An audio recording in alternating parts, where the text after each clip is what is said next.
Good evening, students. You are all welcome to Science Vision. Today we will start our new chapter, that is work, energy and power. This is second chapter of your book and it has three parts: work, energy and then power. We will start with the first part and that is work. So students, let's start our lecture. So students, हम work से हमारा काम शुरू करने जा रहे हैं। तो वर्क को समझने से पहले मुझे ये बताओ कि आपको याद है कि हमने फर्स्ट चैप्टर जो किया है वो फोर्स किया था, और फोर्स की डेफिनेशन क्या थी कि फोर्स इज अ पुश और पुल, कि या तो चीज को पुश करना या पुल करना, इसको हमने फोर्स बोला था। अब and we know कि what force can do. So force can change the state of motion. So let us suppose कि one object is at rest. It is at rest, but by applying force we can change its position, so it become in motion. It comes in motion.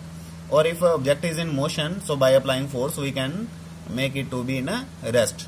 So we can change the state of motion by applying force. Force can increase the speed. So let us suppose the object is moving with speed 10 km per hour, and by applying force we can increase its speed up to 12 km, 13 km. So we can increase the speed.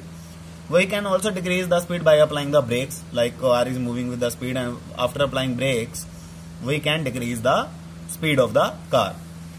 And we can change the direction of motion also by applying force. So let us suppose one object is going in this direction, and after applying force it will go in this direction. So we can change the direction of motion of the objects. And also force can change the shape of and size of the objects, like spring. If you apply force on a spring, so this is our spring, and if we stretch this spring from this side by applying force in this direction, the spring get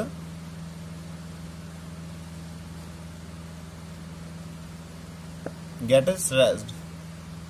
So we can change the shape and size of the object by applying the force. So students, you can understand what force can do very clearly.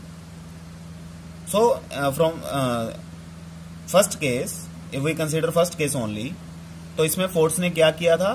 Force ने उसकी position को change कर दिया था, है ना। अगर एक ऑब्जेक्ट, let us suppose कि it is at a point A and after applying force it goes point to B and distance is S, तो ये एक केस हमारे लिए इम्पोर्टेंट बन जाता है। तो इस केस को लेके हम अपने पूरे चैप्टर को समझने वाले हैं, इस केस को कंसिडर करके कि जो कौन सा केस है, फोर्स का पहला case, to change the state of motion. तो अगर मान लो कोई चीज, कोई ऑब्जेक्ट है जो कि किसी ए पॉइंट पे है और हमने उस पर फोर्स अप्लाई की और वो कौन से पॉइंट पे चला गया, बी पॉइंट पे, तो उसने कितना डिस्टेंस ट्रेवल किया। तो ये एक इंपॉर्टेंट क्वांटिटी हो जाती है कि मान लो कोई 5 kg का ऑब्जेक्ट है और हमने उस पर 10 न्यूटन फोर्स लगाई। आपको पता है फोर्स के यूनिट्स क्या होते हैं? SI units are newton. तो हमने उस पर 10 न्यूटन फोर्स लगाई किसी ऑब्जेक्ट पे और वो 5 मीटर डिस्टेंस मूव कर गया। कितना डिस्टेंस मूव कर गया? 5 मीटर डिस्टेंस मूव कर गया। और मान लो कि हमने कोई ऑब्जेक्ट वही 5 kg वाला ही ऑब्जेक्ट है, पर किसी ने उस पर 12 न्यूटन फोर्स लगा दी। तो आप मुझे बताओ कि अब वो 5 मीटर ट्रेवल करेगा, 5 मीटर से ज्यादा करेगा कि 5 मीटर से कम करेगा? तो ऑब्वियसली अगर हमने ज्यादा फोर्स लगाई है तो वो ज्यादा डिस्टेंस ट्रेवल कर जाएगा। मान लो वो 7 मीटर डिस्टेंस ट्रेवल कर गया। तो इसका मतलब जितनी ज्यादा फोर्स अप्लाई करेंगे उतना ही हम ऑब्जेक्ट को ज्यादा मूव करवा सकते हैं, उसकी पोजीशन को चेंज कर सकते हैं। अब यानी कि इंपॉर्टेंट क्वांटिटी क्या होगी, इंपॉर्टेंट टर्म क्या होगी कि बाय अप्लाइंग। तो स्टूडेंट्स, अब इंपॉर्टेंट टर्म क्या होगी? By applying how much force, how much distance object can travel. तो ये हमारे लिए एक इंपॉर्टेंट क्वांटिटी हो जाती है। और स्टूडेंट्स, इसी क्वांटिटी को, इसी चीज को हम क्या बोलते हैं? Work done. क्या बोलते हैं स्टूडेंट? वर्क डन, कि कितनी फोर्स अप्लाई करने से कितना डिस्टेंस ट्रेवल हुआ। तो स्टूडेंट्स, जो फोर्स और डिस्टेंस का प्रोडक्ट है आपस में, वो हमें क्या देगा? Work done. कि हमने कितनी फोर्स अप्लाई करके कितना डिस्टेंस मूव करवा लिया, उस चीज को क्या बोलेंगे, वर्क डन। वर्क डन का मतलब क्या होता है कि हमने कितना, अगर हम एक लेमैन लैंग्वेज में बोलें तो लेमैन लैंग्वेज में वर्क डन क्या समझा जाएगा कि किसने कितना काम किया। जैसे हम कहते हैं कि मैं 2 घंटे पढ़ता हूं, मैं 4 घंटे पढ़ती हूं, तो इसका मतलब क्या है कि हम कुछ वर्क कर रहे हैं। तो इसमें हम फिजिक्स में वर्क कैसे डिफाइन कर रहे हैं कि किसी ऑब्जेक्ट पे कितनी फोर्स लगाने से वो कितना डिस्टेंस मूव कर गया, उसकी प्रोडक्ट हमें क्या देगी, वर्क डन। तो मान लो किसी ने 10 न्यूटन फोर्स लगा के 100 मीटर ट्रेवल किया, मान लो किसी ने 10 न्यूटन फोर्स लगा के 100 मीटर ट्रेवल किया, तो कितना बन गया ये 1000। वर्क डन कितना बन गया 1000। और किसी ने 10 न्यूटन फोर्स लगा के ही किसी ने 12 न्यूटन फोर्स लगा के कितना वर्क कर लिया, मान लो उसने 150 ट्रेवल करवाया डिस्टेंस, तो वो कितना हो जाएगा 1800। तो इसका मतलब उसने इतना वर्क किया। तो दोनों में से किसने ज्यादा वर्क किया, बी पार्टिकल ने, वी वाले मैन ने ए से ज्यादा वर्क किया। तो इसका मतलब फोर्स इंटू डिस्टेंस का प्रोडक्ट हमें ये बता सकता है कि किसने ज्यादा काम किया या किसी ने कम काम किया। और अगर ये तो हो गया कंपैरिजन, पर एक इंडिविजुअल पर्सन ने कितना काम किया वो हमें ये प्रोडक्ट बताएगी। तो वर्क डन का फॉर्मूला क्या हो गया, फोर्स इंटू डिस्टेंस। तो स्टूडेंट्स आपको आई थिंक अब ये तो समझ आ गया होगा कि वर्क क्या होता है, फोर्स इंटू डिस्टेंस। क्लियर। तो यानी कि हमने आज एक नई क्वांटिटी डिफाइन कर दी, वर्क। तो जब हम एक नई क्वांटिटी डिफाइन करते हैं तो उसके यूनिट्स भी बनाने पड़ते हैं। तो उसके यूनिट्स क्या होंगे, तो फोर्स के यूनिट्स क्या होते हैं, न्यूटन। डिस्टेंस के यूनिट्स क्या होते हैं, मीटर। और ये कौन से यूनिट्स हैं, एसआई यूनिट्स हैं, system international units.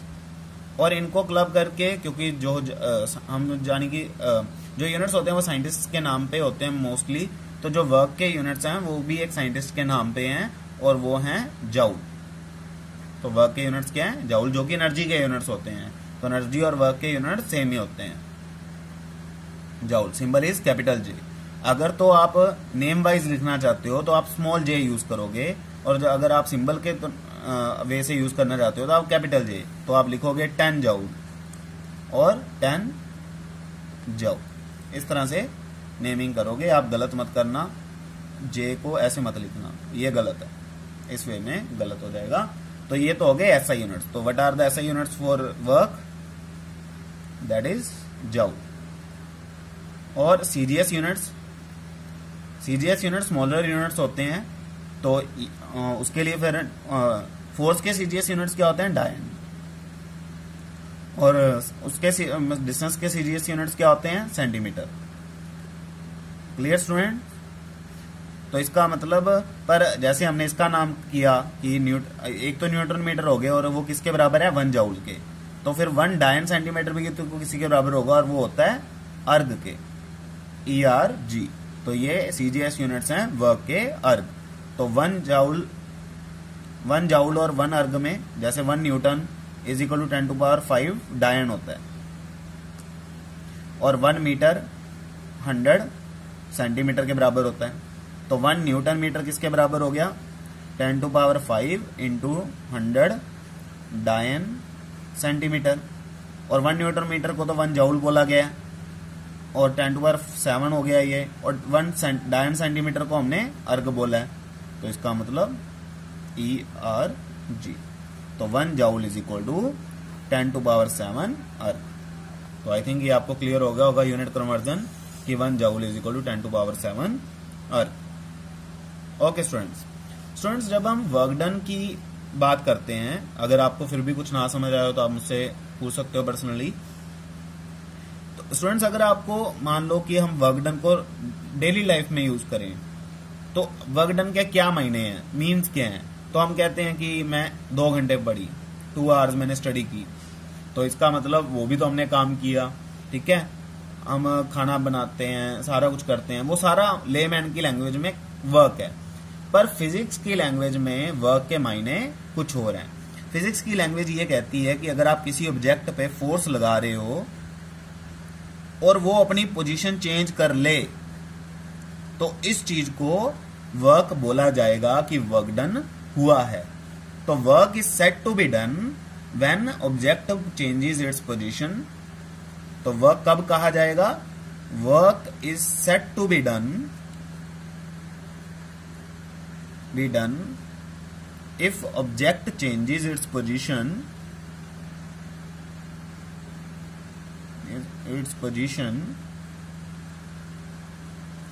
after applying the force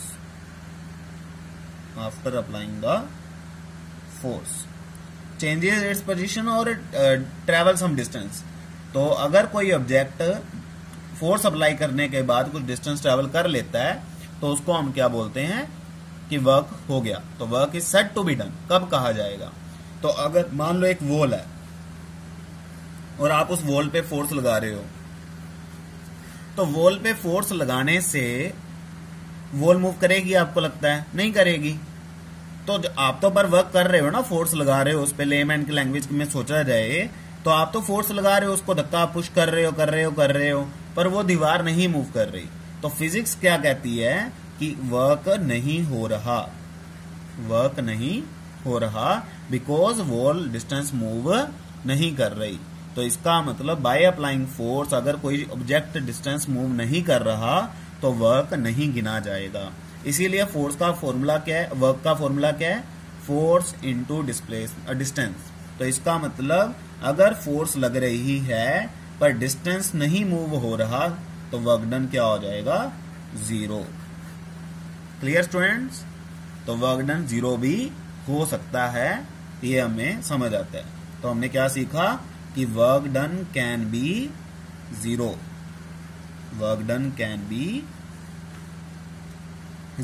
तो ये हमें समझ आता है। ये एक स्टार पॉइंट बना के हमने नोट करना है और ये एग्जांपल समझनी है कि वर्क डन कब 0 होगा? जब कोई भी डिस्टेंस ना ट्रेवल हो रहा हो। और अभी हमने देखा कि मान लो वो डिस्टेंस मूव हो गया, 2 मीटर डिस्टेंस मूव हो गया 10 न्यूटन फोर्स लगाने से। तो इस केस में वर्क डन क्या आएगा? Force into distance, that is 20 joule. तो with the units you have to mention it is 20 joule. तो इसका मतलब ये पॉजिटिव आया है, तो इसका मतलब work done can be positive also. So work done can be positive also. So clear students? तो इसका मतलब क्या हुआ कि हमारे पास वर्क डन 0 भी हो सकता है और पॉजिटिव भी हो सकता है, ये हमें समझ आता है। तो स्टूडेंट्स क्या वर्क डन नेगेटिव हो सकता है? सोचो इसके बारे में कि वर्क डन नेगेटिव हो सकता है। कब हो सकता है? मान लो डिस्प्लेसमेंट हो रही है पर फोर्स के कारण अगर वो डिस्प्लेसमेंट कम होनी शुरू हो जाए तो मैं कह सकता हूं कि वर्क डन नेगेटिव हुआ। तो एक एग्जांपल से समझते हैं जैसे कि, तो मान लो स्टूडेंट्स एक बॉल है जो एक सरफेस पे मूव कर रही है। एक सरफेस है, मान लो टेबल की सरफेस है और उस पे एक बॉल मूव कर रही है इस डायरेक्शन में और वो किसी डिस्टेंस ट्रेवल कर रही है। पर मान लो ये जो सरफेस थी इसकी वो रफ सरफेस है। कौन सी सरफेस है? क्योंकि स्मूथ सरफेस होना तो बहुत मुश्किल है, तो ये कौन सी सरफेस है? रफ सरफेस है। तो इसका मतलब क्या हुआ कि जैसे ही ये बॉडी आगे जाएगी तो ये बॉडी स्टेबल के कांटेक्ट में है, तो इस पे कौन सी फोर्स लगेगी? बताओ स्टूडेंट, कौन सी फोर्स लगेगी? Yes, good, friction. तो कौन सी फोर्स लगेगी? फ्रिक्शन। और वो किस साइड लगेगी? इस साइड लगेगी। तो आगे जाते जाते आपको लगता है कि ये बॉडी आगे जा रही है, फ्रिक्शन पीछे लग रही है, तो ये फ्रिक्शन इसको रोकना चाह रही है। तो इसका मतलब ये बॉडी की डिस्प्लेसमेंट जो हो सकती थी अगर ये फ्रिक्शन ना होती तो ये उसकी डिस्प्लेसमेंट को कम, डिस्टेंस को कम करने की कोशिश कर रही है। तो यहाँ पे जाके मान लो बॉडी रुक गई ए से लेके बी तक, और किसके कारण रुकी? फ्रिक्शन फोर्स के कारण रुकी, फ्रिक्शन ने रोका उससे। तो इसका मतलब फ्रिक्शन के कारण बॉडी की डिस्टेंस कम होना शुरू हो गया। तो सेम फॉर्मूला अगर मैं लगाऊं, फोर्स इनटू डिस्टेंस, तो डिस्टेंस इस साइड ट्रेवल हो रहा था, फोर्स इस साइड लग रही है, तो एक दूसरे के ऑपोजिट है ना वो दोनों। तो इसका मतलब इस केस में वर्क डन क्या होगा? Minus force into distance. तो वर्क डन नेगेटिव भी हो सकता है। तो इस केस में आंसर क्या आने वाला है? नेगेटिव। तो हमने आज क्या सीखा कि वर्क डन क्या होता है, वर्क डन के यूनिट्स क्या हैं, वर्क डन कब कहा जाएगा, वर्क डन की डेफिनेशन और वर्क डन की टाइप्स की। वर्क डन पॉजिटिव भी हो सकता है, वर्क डन नेगेटिव भी हो सकता है, work done can be negative also, और वर्क डन पॉजिटिव भी हो सकता है। तो हमने वर्क की डेफिनेशन सीखी, यूनिट्स सीखे, और ये सीखा कि वो पॉजिटिव हो सकता है, नेगेटिव हो सकता है और जीरो हो सकता है। तो स्टूडेंट्स आप इसको पढ़ के देखना, और अगर आपको किसी भी चीज में कोई डाउट आए तो आप मुझसे दोबारा पूछना, और फिर हम अगले लेक्चर पे नेक्स्ट वर्क के बारे में ही डिस्कस करेंगे। Thanks for watching.